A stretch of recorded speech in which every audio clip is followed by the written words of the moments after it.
the leadership of von Braun was. He took this team of people and went into the unknown. And they would like have 1,000 change orders on a Saturn V. In my buildings, I might have 3 or 4 change orders. But in terms of the Saturn program, it was always evolving, and everybody kept solving newer problems, and everybody worked together. And it's really, if you all haven't read some of the books from the von Braun team, it's really inspiring to see how they thought and how they worked together. They became team members in the true sense of the word. They weren't egotists. They weren't self-laudatory. They were very humble scientists who worked and enjoyed life. The party pictures that we've got, man, they had parties. My mother would have 6 or 8 cakes on the table, but they enjoyed life tremendously. And so that was a great way to get raised. So that's basically it. Thank you.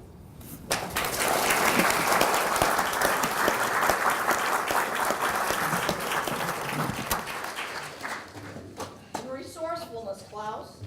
The rocks, picking up rocks on the side of the road, huh? Want to add to that.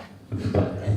Well, thank you so very much for your great attendance. 3 visits already, and we'll have some more. There will be more panels leading into next year's celebration.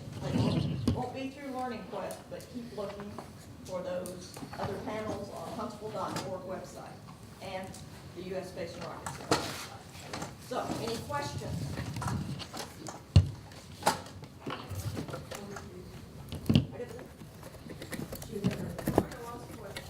Okay. Actually, first I wanted to make a statement. You have a picture, it says, I think it's like 1946, where they're all lined up. A couple years ago, I went to visit my nephew, who's an architect in Berlin. We went to the Deutsche Technische Museum. Right. And that picture is in that museum. It has a big, I love von Braun thing. I said, I love it. There are actually 2 versions of that picture.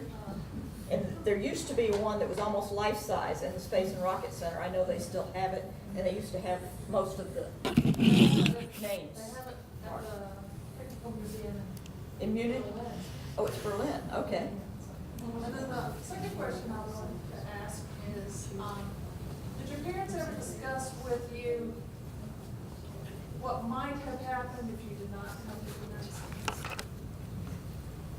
Mine did not speculate, I don't think. Did they ever My parents did not talk about it much. My mother passed away in 1971, so she was more the historian in our family. And my father did not like to talk about the war years, so I didn't get much of that, but let's check with the panelists. The big thing that my father always said is that he had a much higher standard of living in this country than he did. He said being an engineer in Germany, he would not have done as well financially as he did in this country.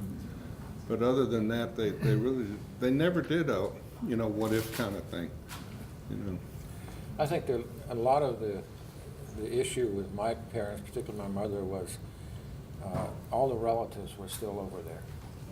And it's so hard to leave your home country and go somewhere strange. You don't know what's going to happen, where you're going, what kind of house you've got, how you're going to raise your kids. And she really missed her relatives. I mean, we have a stack of letters, and Lynn knows that too. She's been cleaning out houses. And there's just a tremendous amount of communication that went on back and forth because she really missed her relatives. And I think that's hard because a family that really is close, it's tough to suddenly say, go to a new country. And they took a lot of trips back, and Judy and I have gone back 3 times or so, but it's tough. Relatives are your bond, your blood. It's really hard. And I think what you all touched on too is that there was support, such tremendous support among, you had just met the Fogas, and they picked you up Right. and they loaned you money and, Well, no, we knew them from Peenemünde okay. earlier, and then, but there was this story that was kind of interesting. In order to sponsor a person to come into this country, you have to have $1,000 to make sure that this person doesn't go on the dole.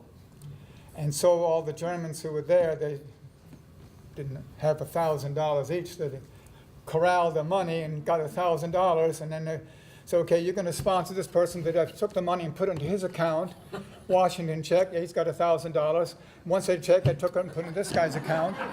And this $1,000 made its round for about 12 years. And I remember back in the early 60s, they had this $1,000, and nobody really knew whose money it was. And so they decided we just have a big party. And, it was great. I'll never forget that party. Von Braun was there, and it was then later on, several years later, when there was another splashdown party, Von Braun was there again. He comes and he sits and looks at me and says, "Oh, you know, last time we talked about so-and-so. That man was amazing. He knew what we were talking about. He knew exactly what I had said." And I said, "Yeah, I barely remembered what the topic was, but he had a mind like a trap." But that's where the money went. So if anybody donated something, or your parents donated something, too bad, it's gone. Yeah, yeah. No, but we were talking about, what would happen if we had stayed there. My father was in hog heaven at building rockets. He would, like I said, he would do that whether he got paid for it or not. My mother was different. She had left all these relatives, and her mother, who was terminally ill, we had to leave them literally on a dime, and she was totally unhappy. So she was constantly thinking, what can we do? But there was no money to go back, we could not afford it. So that was always a problem of contention. We didn't have any money. Heidi, you never mentioned anything about the music that the Germans brought. Uh-huh. Right, and would you stand, your father was the first conductor of the No, the concertmaster. concertmaster, okay? Till So this is Anna Kuas Martin, and her father, Ben Kuas, was the first concertmaster, as you say. the symphony Right. that he played in, he had a German chamber music group and an American chamber music group. And we had music at our house every weekend. And that was one of the things that the Germans found that was missing here. There was no music. There was no symphony. And so Von Braun so we got to have a symphony. Do one. Now let's get it together. So They also started the Huntsville Chamber Music Yes, Guild. yes. And when I Yes. first got on the board years ago, Earhart Rising was still on the Yeah. board, he and his wife.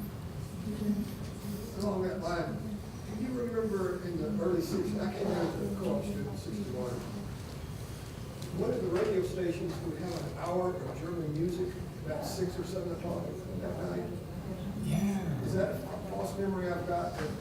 Okay. Yeah, they would have an hour of German music a week every night.